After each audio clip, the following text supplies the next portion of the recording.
hurrying, they're rushing through it. It's 5 o'clock, I'd like to call the meeting to order, we have a quorum.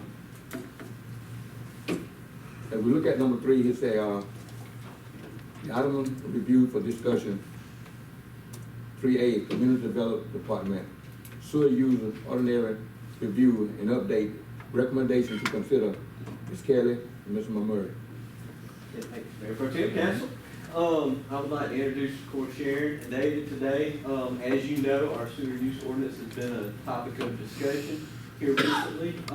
However, do keep in mind that every few years, we probably need to look at this ordinance and make sure that we're keeping it up to date in a routine manner.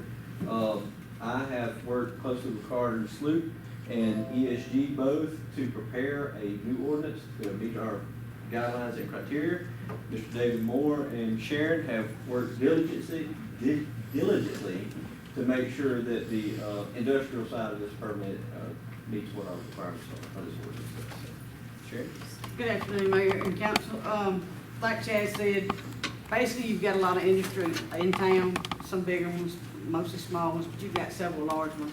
We do not have an industrial pretreatment program in Perry. The state mandates their permits and takes care of all that. We don't want an industrial pretreatment plant in Perry. It actually costs a lot of money to run.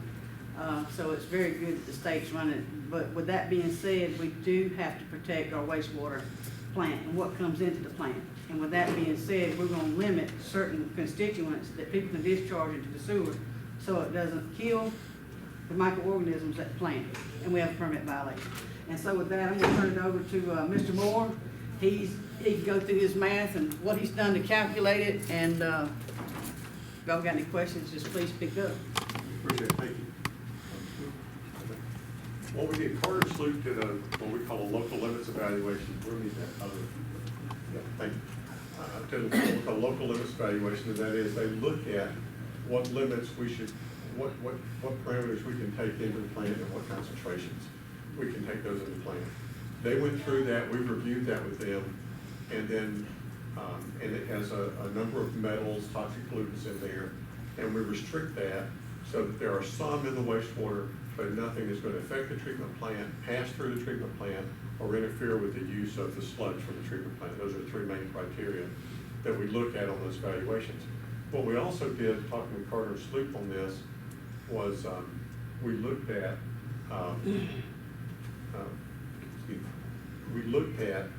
the potential, not just for the domestic loadings, but also for industrial.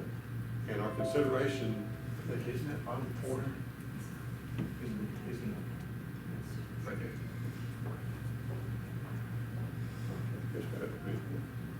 Okay, so Carter Sloop did the local, this local limits evaluation, and then we worked with them on some discussions back and forth on these limits, and on these limits, in particular, the thing that we looked at on these limits was to set something we haven't had before, which are industrial as well as domestic limits. And that is because the wastewater coming into the plant is weaker than the average that the plant was designed for. We can afford to accept some industrial waste, so we can let industry discharge a little higher concentration without impacting the overall impact without having any overall impact on the treatment plant. And so we looked at that, and if you scroll down to the next page, and so we have these limits on these pollutants, and then we get to the next page for the conventional pollutants, the things that were most that were designed to treat. If you look towards the bottom, they have limits set on. It says BOD, which is biochemical oxygen demand, total suspended solids (TSS), and ammonia, nitrogen.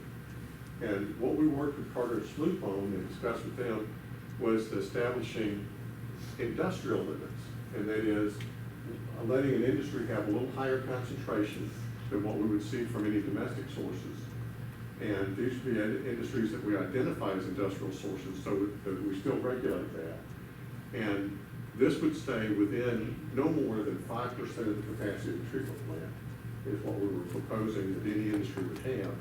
And so they could take these, at these concentrations, we could accept industrial waste and, for basically it's still clean industry that would come in. With very low concentrations on the toxic pollutants, but it's industries that could expand or grow into the community, and we could provide a little relief for them, but would, like I said, bring jobs and revenue into the city at the same time as these wastes are coming in. Now, so what we proposed and working with Carter's Loop is that we change the BOD, we allow an industrial load on BOD, suspended solids, ammonia that are different than the domestic, that would be at a slightly higher concentration for industry, and would still protect the treatment plant.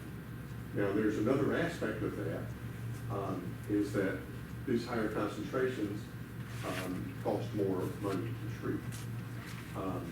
So since we remove those in the treatment plant, there's a higher cost associated with that.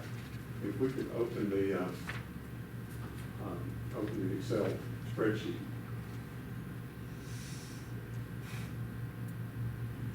What we did is just scroll down just a little bit.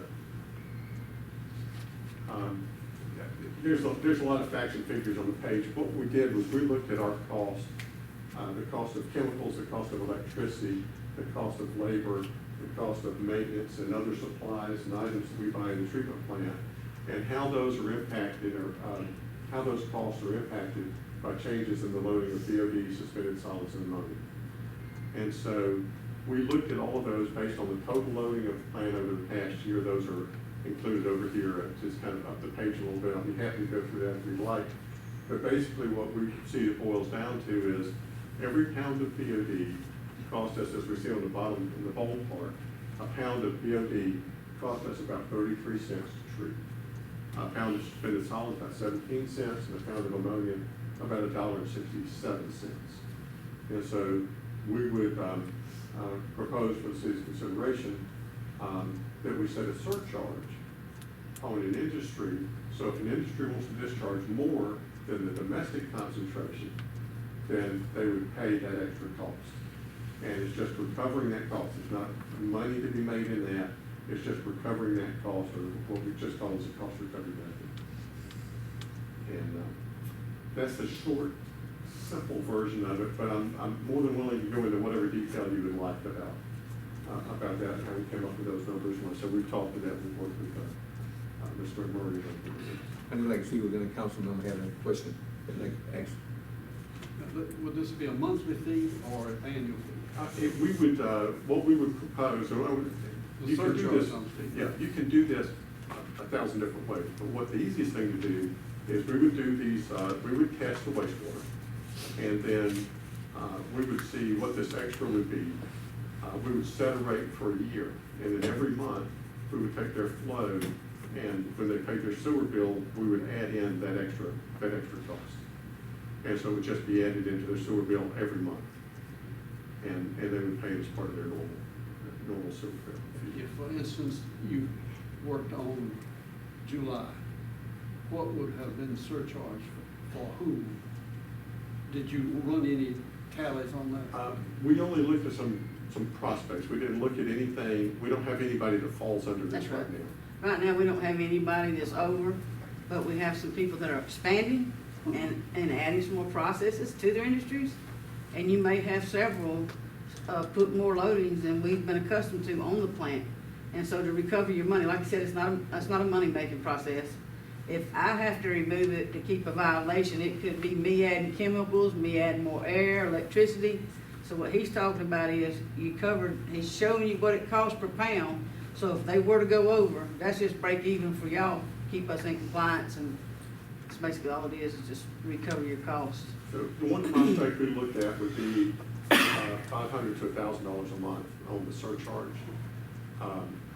And it's a lot for me on my sewer bill, but for them, with the amount of water they're using, then they have a business decision to make as to whether they want to pay the city to treat that, or whether they want to provide the treatment and keep, if they stay under 300, they don't pay a surcharge. If they're over 300 up to 750, they would pay a surcharge on the concentration on BMD.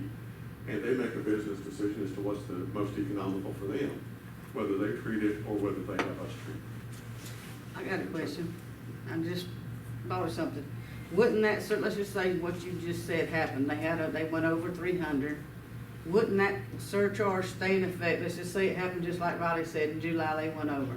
Wouldn't that surcharge stay with them till they prove that they come back under 300? Well, typically, we would set that surcharge for 6 or 12 months. We Okay. set that, it stays in that place. So Okay. we're not doing extensive testing that every month we're gonna change the surcharge rate. It would be Okay. 6 to 12 months, and I believe that's currently in the ordinance, Sharon, I'd have to verify that. I think the structure is set up, the surcharge rates are not set up in the existing ordinance. The city has already given itself the authority to do all of these things, but the rates are not set. And we just looked at our costs to say these rates look reasonable based on our most recent 12 months cost. So at the end of the 12 months, would you reevaluate? Yes, ma'am. We would do more testing, we'd reevaluate it, we'd go up or down, and so we would reevaluate, make sure that they're always paying their, so if they're using extra capacity in the plant, they should pay extra.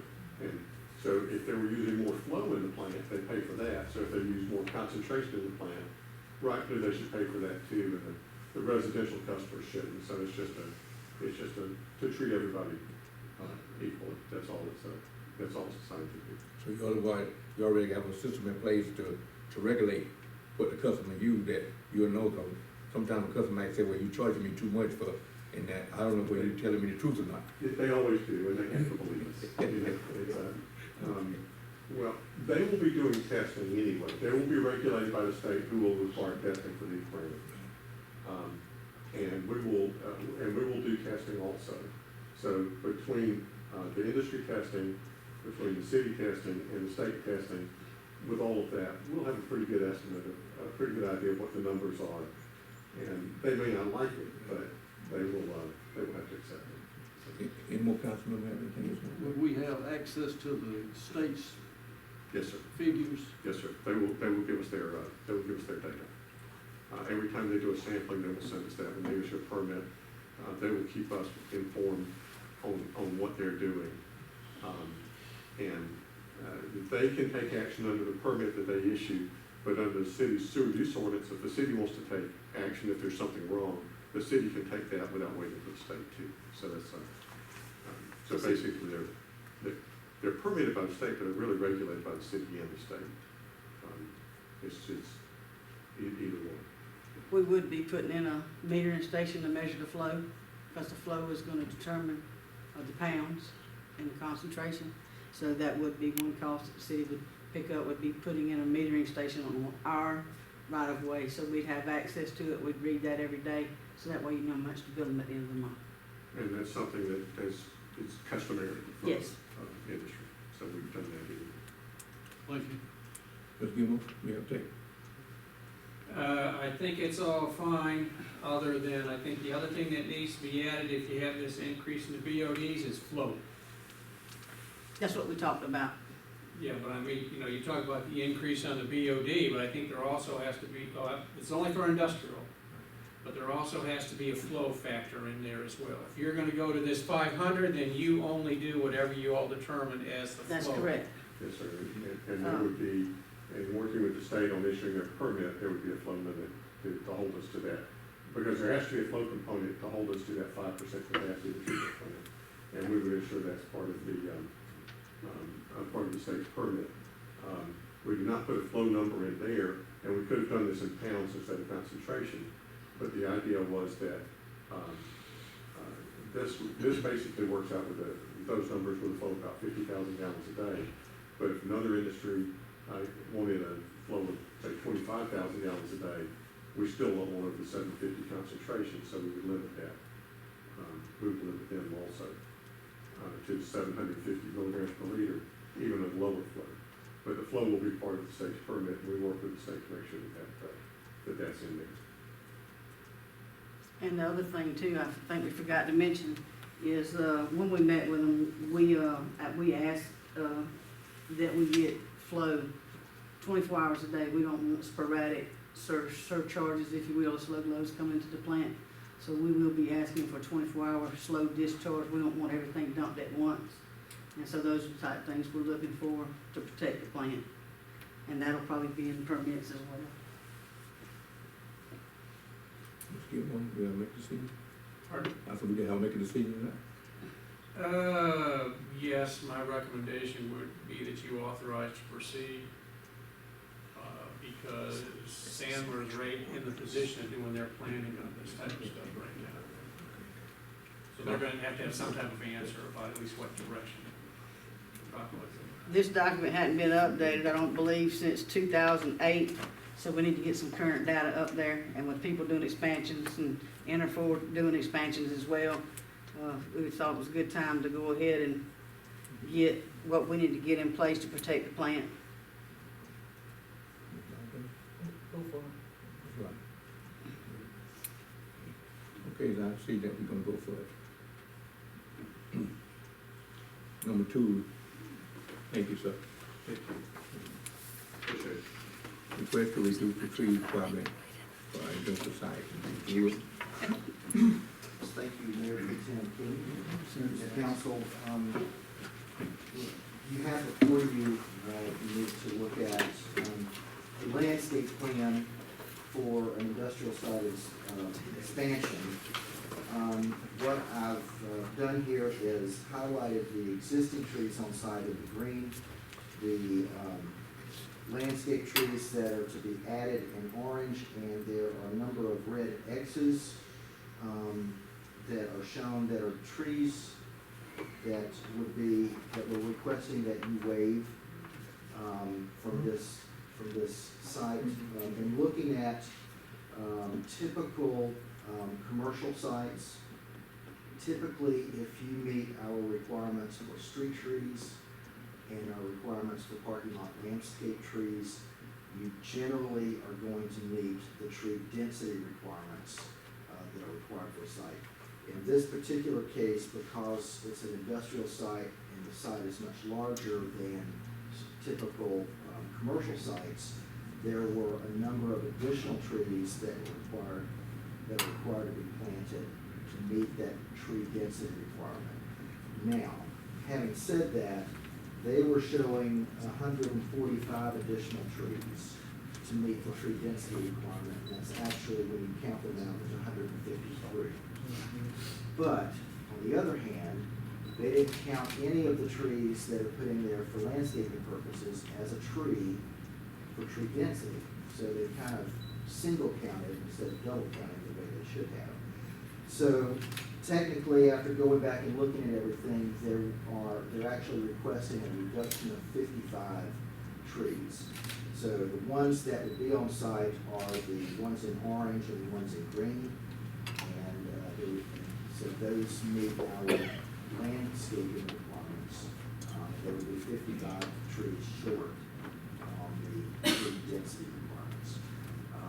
We would recommend that you grant that. We also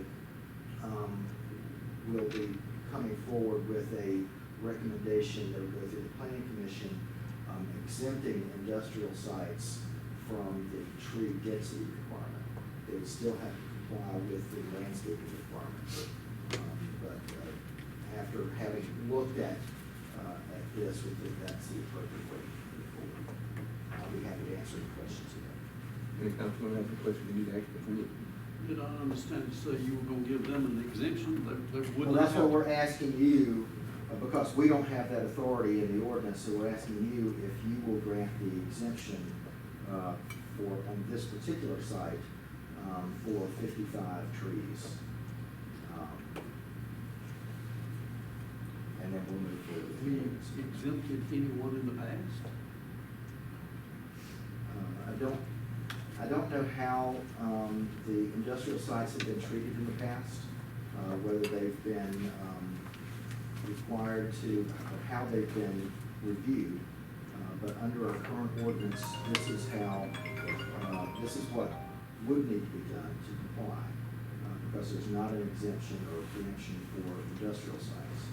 But again, if you think about a typical commercial site, they're typically using most of that site for their building, their parking lot, with a little bit of landscape areas around it. And so they can, the amount of trees they have to put in for typical landscaping generally meets those standards. When you look at a site like this, 10 acres or so, and maybe half of it's building and a little bits of its parking, there's a lot of other open space that may or may not be used in the future for expansion. So that's why we think that industrial sites probably need to be looked at differently. I would agree. Especially if you look at future expansion and make a lot of sense. As long as it's well landscaped.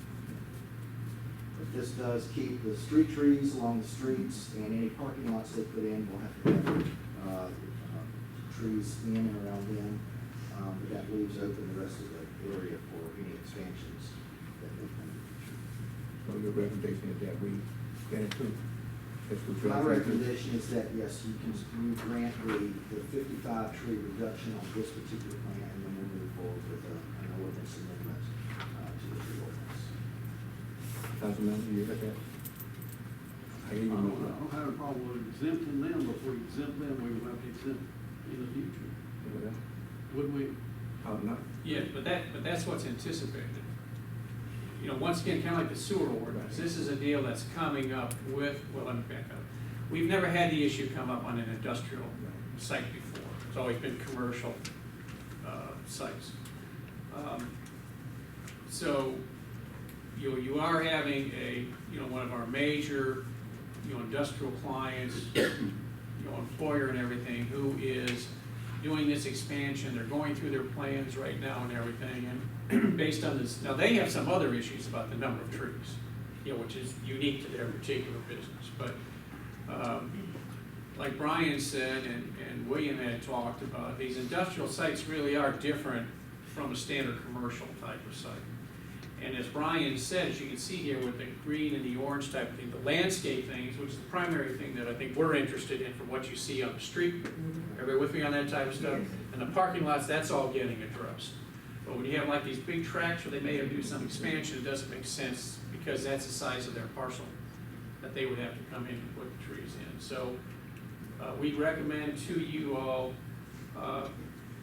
at least right now, of course we'll have to roll it over, you'll need to vote on it tomorrow, would be a waiver in this particular case. But going back to your point, Riley, Brian's coming through Planning Commission to go in and deal with all industrial sites to provide that for them. And if for some reason we had somebody else who came up in the interim, then we do the same type of thing, for them, if it would apply. Thank you. Council, all agree? Yes. Thank you. Thank you. We're going to 3B, Office of the City Manager. So, Ms. Gilmore, it seems like you have the floor. I do. Yes. Thank you, Mr. Mayor Pro Tem. Council members, you may or may not be aware, we have had for I don't know how long, a solid waste collection issue in the downtown section. Major problem with that is that due to the old nature of the downtown, most or a number of the structures do not have room to have their own solid waste container. Now that can range from a toter to a dumpster, whatever the case may be. But when we start talking about heavier users for solid waste, for example, a restaurant, then they normally should have their own dumpster, and that's where we run into one of the issues. So far, some of the restaurants that we have, for example, Swanson and The Pear, they do their particular location, do have space for a dumpster that can be serviced. However, you may remember we had, in this particular case, we're talking about Monster Barbecue. Everybody know where that is there, the old motel. They have an issue relative to the dumpster. Currently, that is being addressed by a large dumpster sitting right out on Carroll Street. I don't know if you've seen that when you drive in downtown. It's quite ugly. So what we would like to propose on this one right here, what I have outlined here is a portion of the site that the city has already purchased for the new city hall. And this is the church. Everybody familiar with where I am? Okay. So what we are proposing, if you all concur, would be that we use this one portion of this corner right up in here. Everybody see where I am? And that you authorize that to be used as a dumpster site. Now, we follow our own requirements, we own the property, although the users would have to pay the charges for it and all that type of stuff. But it would be fence closed in, secure, all that type of stuff, okay? Now, this would not be done, I want to emphasize, not done just for Monster Barbecue. Everybody with me? It could very well be that that's where, for the new city hall, we have the dumpster service, or whatever the case may be. But right now, we have this particular issue. You could have other type of development coming in that may need to make use of that. So what we would recommend to you all is that you authorize, initially on a temporary basis, to take care of Monster Barbecue and some of those other users over in there for this site for a dumpster. I'm gonna control who gets to dump in it. Well, ultimately, that'll probably have to be keyed, fenced in gating key. The deal about other folks coming in, the general public coming in and using them is going to be more and more of an issue downtown all the time. So this is like part one of probably about 7 parts I'm going into to address that. This would be temporary until the layout for the property for the new city hall is done, and it could be changed at that point. That's correct. Okay, and once, or even maybe a little sooner than that, once we have a general size, but not even waiting for all the construction and everything, but a general idea about what layout is, then we come back and do the permanent enclosures and have it all set up and ready to go. Now, one of the other things too, which I would strongly recommend, is the servicing would be coming in something like this, and then they have to back out rather than making a turn in and coming in. So in other words, you don't have those gates out facing on Carroll. I understand that we have an ordinance now, they have to be, have enclosure, Yes. have to be enclosed. For all the new ones that are coming, yes. But a number of the ones on the downtown were already established, so they have a grandfather clause, for right now.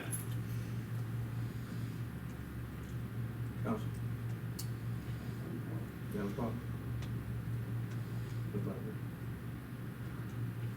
All right, we'll give them 1, 2. Number 2. Boom, another map, guess where, downtown. This is another issue, a little more complex, I'm afraid. To give you some orientation here, this is Bald, this is Commerce, this is Carroll. The area that you see here in outlined in yellow is a property currently owned by the Downtown Development Authority that is on the market. Is everybody generally familiar with what site I'm talking about there? What we are proposing for at least discussion purposes, because we realize there's another entity as well, is that originally had talked about coming in and using this whole parcel again as a dumpster site. However, based on some of the reaction, understandably so, even just what our need is, what we like to propose to you all, if you are in general agreement, is that we go and we talk with the Downtown Development Authority and obtain the lower portion of this, because this is, everybody see my fingers, this is the alley. Okay, we get the lower portion of this down here for a dumpster and possibly a compactor to take care of solid waste in that area. This is another area where we have a number of users. They have toters, some might have some dumpsters. There's also Oliver Hazard that's coming in here. I hope everybody's familiar with that, which is a restaurant coming in. The restaurants have a greater, turnover need, everything to do with their solid waste. So we'd like to propose that we enter in negotiations with the Downtown Development Authority to get this portion right here. So it probably, I'm not quite sure how far would it be. Maybe maximum, if you're familiar, would be to see this building line right here. Then it just runs straight across. So that way, the Downtown Development Authority still has their parcel, to sell and everything, but we go in and have this kind of block wide or whatever the case may be, solid waste collection site. Again, as we talked about before, it'd be city-owned, going back to Mr. Hunt's point, they're, you know, key with the control access, closed in, all that type of stuff. Council, you got any questions? No, we need it. If we don't solve it, it's gonna be an ongoing problem. Right. Now, I want to emphasize to council members, these are the first two right now. They may not be the last as we go through on the issue like downtown, but these are the two most pressing ones we have. Okay, question number 3. Point number 3. This little Lee Bob graphic show here. Okay. Austin Lake Road, Kings Chapel, Griggs. A number of you may not even know that Griggs exists here. There's no reason that you would, but it's a small street there. Approved by, as one of the countywide projects approved in SPLOST 18 is the widening of Houston Lake Road from its current 2-lane to 3-lane. I hope everybody's familiar with that. And it's gonna be running from Kings Chapel out to Gray Road. Everybody set on that? Okay.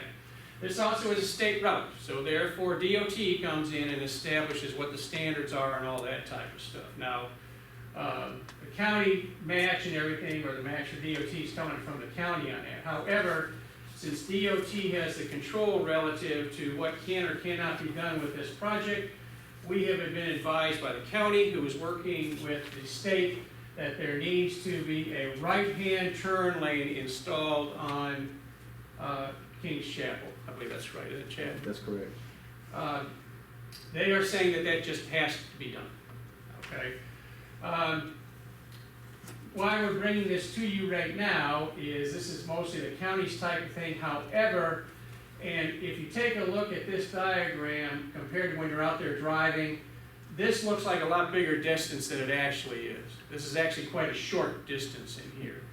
So because of that right-hand turn lane, there is a concern from DOT and the county about still maintaining this access for Griggs when you have this right-hand turn lane and the traffic volume that you have on Kings Chapel.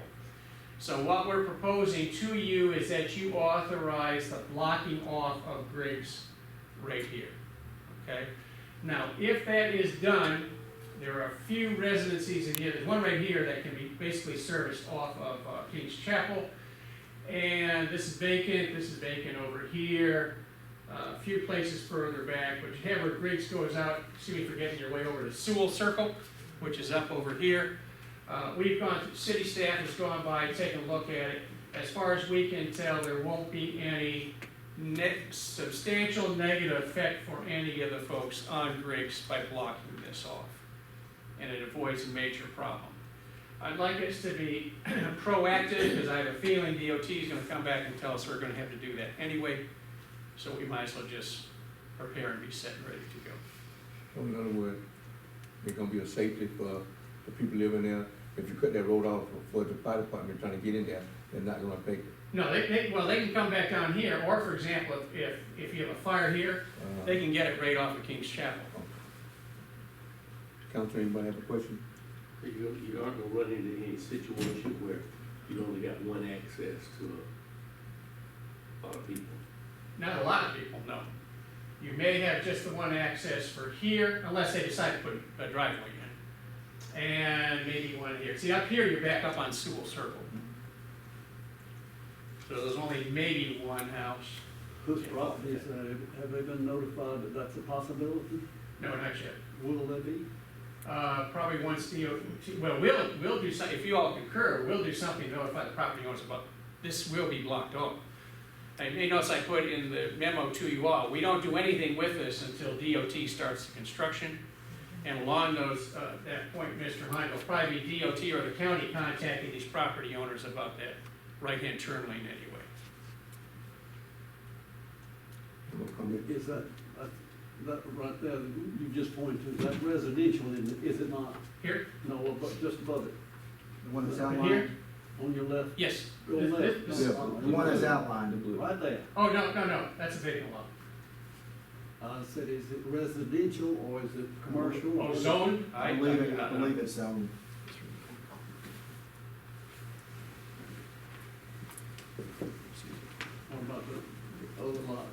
of that now? This one out here?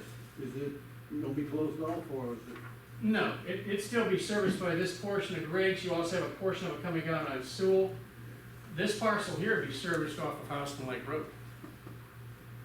Be highly unlikely, I think, that anything would go in there residential unless you're talking about like maybe some type of apartment complex or something like that. It's highly unlikely with the traffic you're gonna have here that someone will want to come in here with a single family home. Probably unlikely that the DOT would give them a, exit. Well, they would probably get some driveway access up in here, based on the size of the parcel. It's zoned R2. R2, Yes. thank you. All right, Is it not? Pardon? That's residential. Yes. ready to move number 4, Mr. Gilmore? Well, what do you want to do about blocking off the Griggs? Well, as need necessary, council, Well, I would like council to say, okay, fine. Mr. Ryan. I don't like the idea of closing that street, but, if we have to, we have to, but let's don't do it till we have to. Okay, Mr. Ryan. all I right. own that property, I would fuss if you block me off there at King's Chapel. Might not get anywhere, but I would fuss. I think one of the things he's saying, I just gotta see what DOT said before DOT said anything, we can't do nothing about it. We would not be doing anything until the DOT That's made a right. determination, that's right. Okay. Okay, which is fine, just want to make you aware that this could be something that's coming up then. Mr. Gilmore, one other thing to point out is just to the left, or excuse me, to the right of that property is a paper right-of-way for a street. Yeah, Brian, something Yes. right here. Yes. So, there's nothing that's been developed there, but that's certainly a potential in the future if needed to connect that street back to Yes, that's Houston Lake right. Road. So we could put a road in there and block this one off If we had to. if you had to. Might help some. Widen the picture a little bit for me, anyway. Yes, well, from a manager's standpoint, putting in a road there is mighty expensive for Right. They are. one house, so. Okay, Mr. Ryan? Okay, so wait and see. Okay.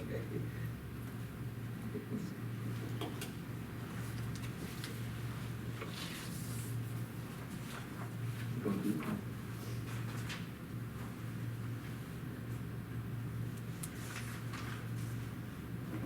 All right, next up. Yeah, 4 and 5. Okay. Mr. Wood sent out to you a report comparing the value and number of permits for residential homes that went out. I think you all may be familiar with that report. And in there, one of the questions that came up was the value of the new home construction in Perry compared to the value in Houston County. And there are a number of factors that could be involved with that. But one of the major ones is the fact that Houston County uses a higher construction value than the city of Perry does. And so therefore, I'd like to recommend to you all, since everybody talks about how wonderful Houston County is that we adjust the construction value to track similar to what Houston County uses for their values. Anyone? They're using $90 a square foot. What is ours? They're using 90, we're using 85. Construction is more like 90 up Well, Yeah. in today's world. I think we need to adjust build it. much of a house for $90 a square foot. So, And that's, everyone ju- in agreement? and that's just on the heated square footage. I think we should. Ms. Ryan? Okay. No, we should. Number 5, discuss election, no. let's get it. Yes. I'd like to propose to council that you authorize for each election that the city has something on. For example, this year we have 2 elections coming up that are city elections. that we send out, on the city's part, we send out a notice to all the affected registered voters, advising them that there is an election, what the purpose of the election is, when the election date is and where, and when early voting is. And then if you have any questions, you can contact the House and County Board of Elections. The reason we're recommending doing this is twofold. The first one is hopefully to encourage and advise more people to get out and to participate in the election process, however they may feel, whoever they want to support. And then the other bigger thing is that, as I'm sure you've heard a number of times, in District 2, there's an ever-increasing size of our population that don't realize that they're in the city of Berry. Even though they get the city of Berry utility bill, they think that they're in Greater Kathleen. And so I think it'd be advantageous for us. This would not be soliciting, would not name any of the candidates, wouldn't do any of that type of stuff. Just a general notice to registered voters that an election is coming up. Now, since this is, if you all agree with that, this is on our dime. We would not be doing that for county elections or general federal elections or any of that type of stuff, just ours. Councilman, any questions, comment, in agreement? Okay, all agree? Thank you, Ms. Gilmore. Make sure that we take all that into consideration and make sure we get the information out Right. to the public. Right, so for example, based, at least my understanding on today's action, we'll prepare one that will go to all the registered voters in the city, advising them there's a special election in September, the purpose of which is to fill the unexpired term of the mayor. And you can vote at the Worrell Community Center, Rozier, on September, I don't know what the date is, but September something. And then early voting is whatever those time frames are at the House and County Board of Elections. And then if you have any questions, contact the House and County Board of Elections. There's gonna be one election just for the mayor, what about for the seat that? Well, yeah, that's what we have to see. For the general one that's coming up, number one, we wouldn't do anything going out until after qualifying is done. So for example, after qualifying, it turns out that Mr. King's the only candidate for your post. Well, we wouldn't send any this notice out to the registered voters in District 1 because there isn't anything for them to vote on. Okay. Now the notice would go out to all the registered voters in District 2, because at least apparently there are going to be a number of candidates there. So there will be an election, no matter what. In District 8, at least as it stands right now, we have to see, because you may remember both Post 1 and Post 2 are coming up. And if either one of those only have one candidate who qualifies and no one else does, then we wouldn't send anything out to District 3. See, we'd only send it out to where there's actually going to be an election. Thank you. I'm in favor. You got something to say?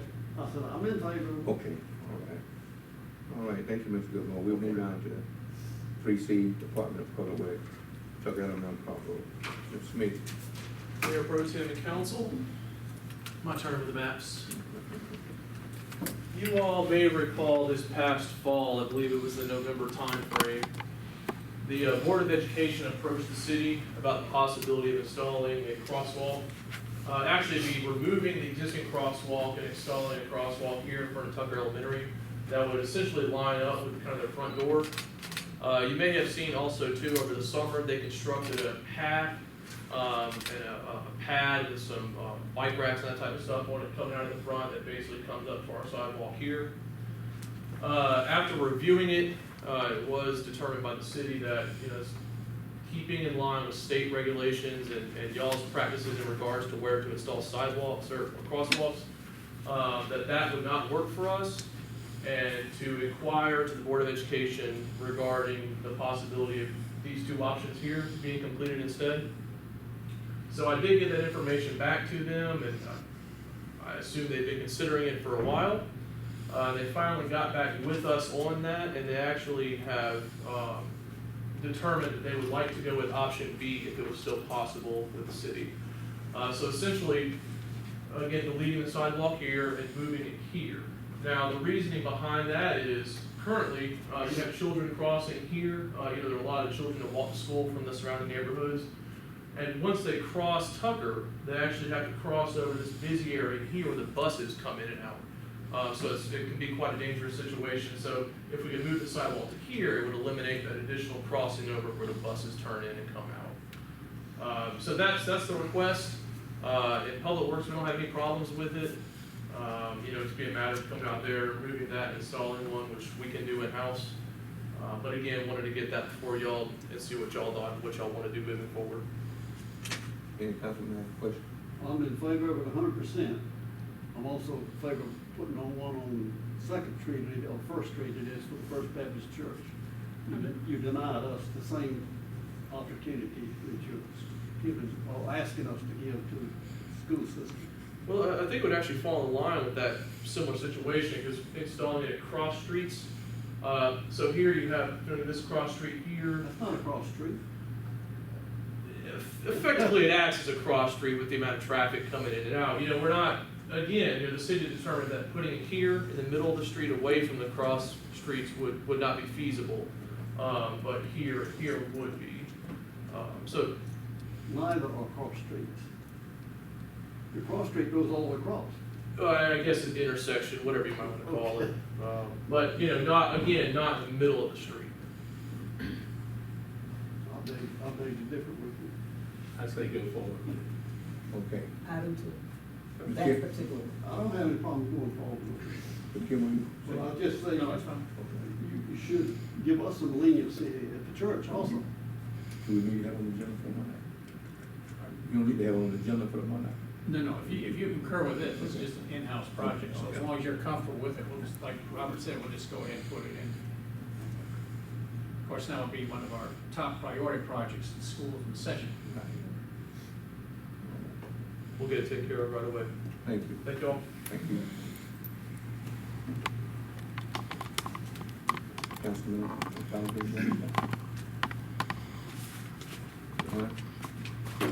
you have anything? Oh, yes, I do. The light on 341 and Hill Road has been out, and I mentioned it last meeting. It's still out. At least it was the last time I checked. It's marked at night to turn, if you want to turn on Hill Road, where Hill Road is. It's an important light, really, to me. A little light. We will advise the power company. Yeah. Ms. Jackson, you have anything? Ms. Gilman? No, sir. Ms. Hunt, you have anything? Ms. Smith? Yes, sir. Anything Yes, sir. else? Move to the department. Ms. King? Nothing, sir. Ms. Harley, you have anything? Yes, Mayor Pro Tem and Council, I just wanted to let you all know that the City of Perry Downtown Development Authority is in the process of doing a master plan refresh, and we're in the stage where we'll be getting community feedback through a survey that we'll be posting online and social media. So I expect that to go out in the next week, and we'll have it, I'll check with Ellen and see if we can put it out on our app, and we'll be looking for community feedback and engagement on the downtown area. So I want to invite you all to participate and send it on through social media or email. We'll make sure that it goes to your email as well, because I just wanted you to be informed. All right, well, thank you. Chief Park, you have anything? I have nothing tonight, sir. Chief Lee? Nothing tonight, sir, thank Mr. Wilkie, you have anything? Nothing, sir. Mr. McNabb, you got anything else? Nothing. Mr. Wood? Nothing tonight, sir. Ms. Marvel? No, sir. Okay. Thank you. That's all. We stand adjourned. Until tomorrow night.